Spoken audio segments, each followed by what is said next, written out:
And the super unfortunate news does continue despite COVID taking away homestand events throughout the past year. Now we have some updates. We gave you guys one video around Bobby Kotick and $200 million bonus because Activision Blizzard had a record-setting year throughout 2020. Well, the bad news, it did continue, brought to us by several articles out there. I want to focus on Bloomberg, InVen Global, others. Maybe, I'm hoping, Pete, that this was kind of a stretching of the truth.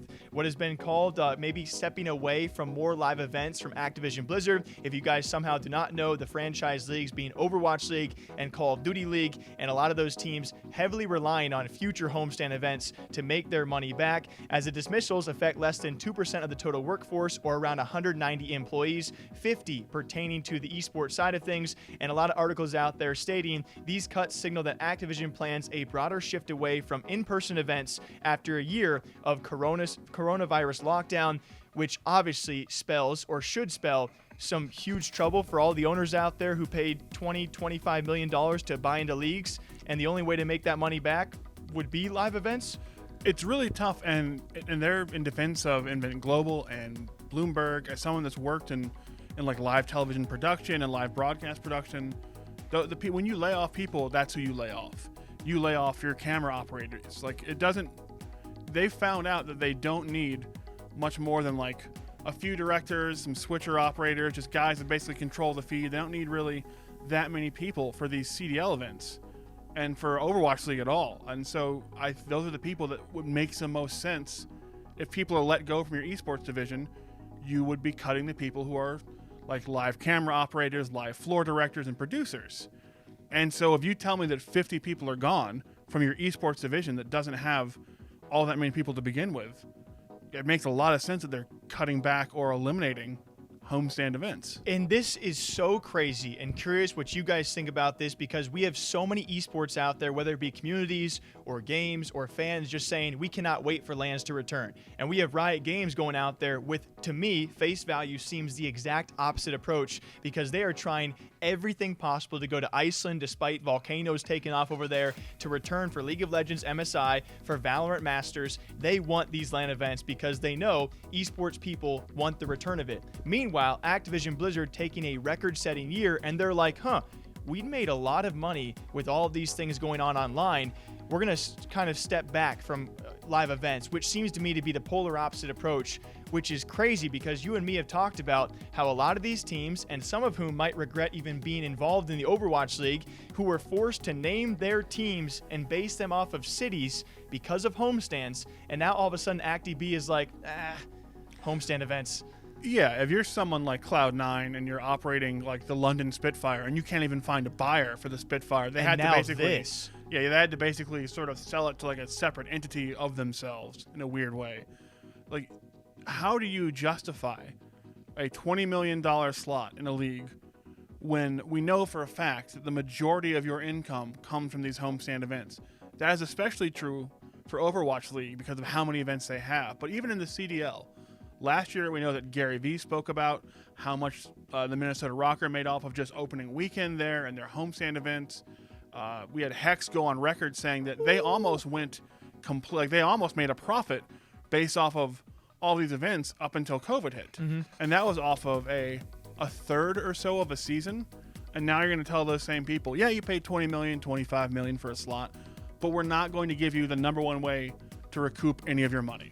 It's just... okay, there's a lot of things we do not know behind the scenes, but when you see all these headlines, Activision Blizzard, the best year yet, making $8+ billion, CEO Bobby Kotick making $200 million, all of these teams are still in the hole for what they bought into, the model that you chose, which was heavily based on live events. And this might be a stretching of the truth. There might still be plenty of live events in the future, but what everyone's painting this picture as, we laid off a lot of esports people and we like this online thing, which is just, it's so crazy. We spoke about the Chicago Huntsmen and what could have been potential losses of 7 figures, over $1 million from one event. Yeah, it was a big cost event, but of course COVID put that one off.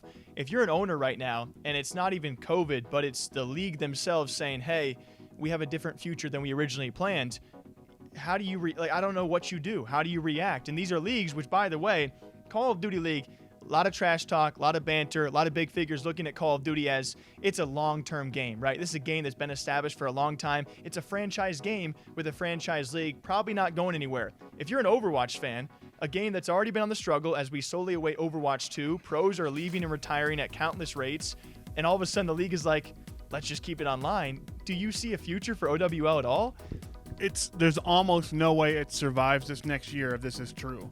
Because the biggest thing, and to give you an example of like when we did our story on Chicago Huntsman, now the Chicago Optic, they said they were selling 5,000 tickets sometime. Let's say they sold 2,000 tickets, and the average ticket price is about $50.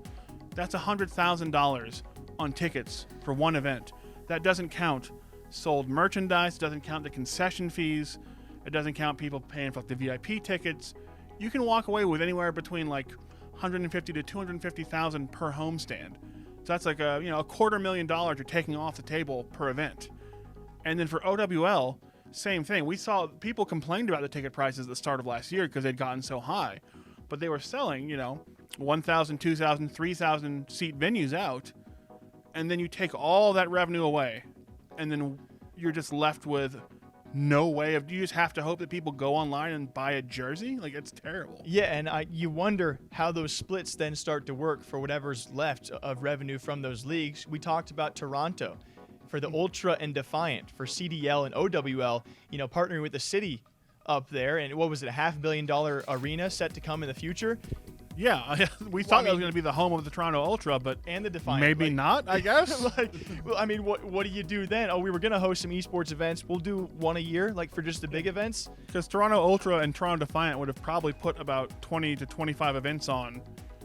At least, that's not even counting like smaller, like Warzone tournaments. Like Toronto Ultra is always doing these Warzone events, so maybe that number is more like 40 or 50 events, and you're just yoinking all of that. And you're just saying, whoops, sorry, we found out that we could save some money and pay our CEO $200 million bonuses if we just don't do it. So, tough luck, eat it.